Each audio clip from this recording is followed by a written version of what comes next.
তিনি স্পষ্ট নির্দেশনা দিয়েছেন, তিনি বিমানবন্দর থেকে সরাসরি তার চিকিৎসাধীন গুরুতর অসুস্থ মা, বাংলাদেশের অভিভাবক দেশনেত্রী খালেদা জিয়াকে দেখতে হাসপাতালে যাবেন। যেতে চান তার পিতা মহান স্বাধীনতার ঘোষক শহীদ জিয়ার মাজার জিয়ারতে, যেতে চান ভাইয়ের কবরের পাশে। জনদুর্ভোগ পরিহার করতে তিনি সরকারি ছুটির দিনকে তার প্রত্যাবর্তনের দিন হিসেবে নির্ধারণ করেছেন। রাজধানীর এক পাশে অপেক্ষাকৃত কম জনাকীর্ণ ও ৩০০ ফুট প্রশস্ত ৩৬ জুলাই মহাসড়কের শুধুমাত্র এক পাশের সার্ভিস লেনকে অতি সংক্ষিপ্ত এক গণ অভ্যর্থনা হিসাবে নির্ধারণ করেছি।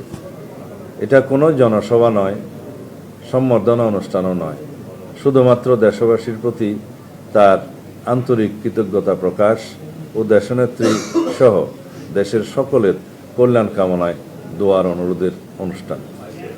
সে আয়োজনে তিনি ছাড়া আর দ্বিতীয় কোনো বক্তা থাকছেন না। ১৭ বছর ধরে অপেক্ষমান দেশের সকল প্রান্ত থেকে আসা নেতাকর্মী সমর্থকদের বাঁধ ভাঙা রাজধানীমুখী স্রোত নিয়ন্ত্রণের ক্ষমতা আমাদের নেই। তারপরেও আমরা আমাদের নেতাকর্মী সমর্থকদের নির্দেশনা দিয়েছি যাতে তাদের বেশিরভাগ কাঞ্চন ব্রিজ ব্যবহার করে অনুষ্ঠানস্থলে আসেন। এর সাথে থাকছে 20টি মেডিকেল ক্যাম্প, সার্বক্ষণিক চিকিৎসক, প্যারামেডিক, ওষুধপত্র ও অ্যাম্বুলেন্স সহ। এছাড়াও মঞ্চের কাছাকাছি 6 শয্যার একটা ফিল্ড হাসপাতালও থাকবে, আইসিইউ, অ্যাম্বুলেন্স সহ। বিমানবন্দরগামী ও বিদেশ ফেরত যাত্রীদের এবং রোগী বহনকারী অ্যাম্বুলেন্সের যাতায়াত নির্বিঘ্ন করতে বিমানবন্দর সড়কের কাকলী মোড়, আন্তর্জাতিক বিমানবন্দরের সামনে ও আবদুল্লাপুর এই 3টি স্থানে হেল্প ডেস্ক থাকবে, যারা মোটর বাইক স্কটের মাধ্যমে যাত্রাপথ নির্বিঘ্ন করতে আপ্রাণ চেষ্টা করবে।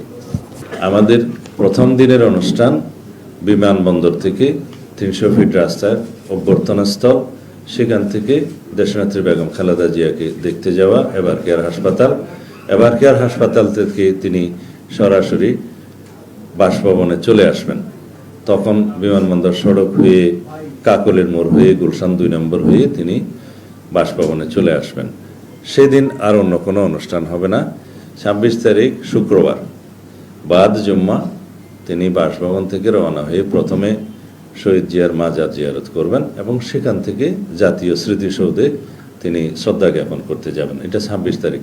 অনুষ্ঠানের মধ্যে 27 তারিখে তিনি এনআইডি কার্ড এবং ভোটার হওয়ার সমস্ত কাজগুলো সেদিন করবেন। এরপরে শহীদ উসমান হাদির কবর জিয়ারত করবেন এবং যাওয়ার পথে তিনি পঙ্গু হাসপাতালে জুলাই অভ্যুত্থানের যে কর্মসূচি, পঙ্গু হাসপাতালে যাওয়া, তাদেরকে দেখতে যাওয়া সেটা, এবং এরপর আরেকটি অনুষ্ঠান হবে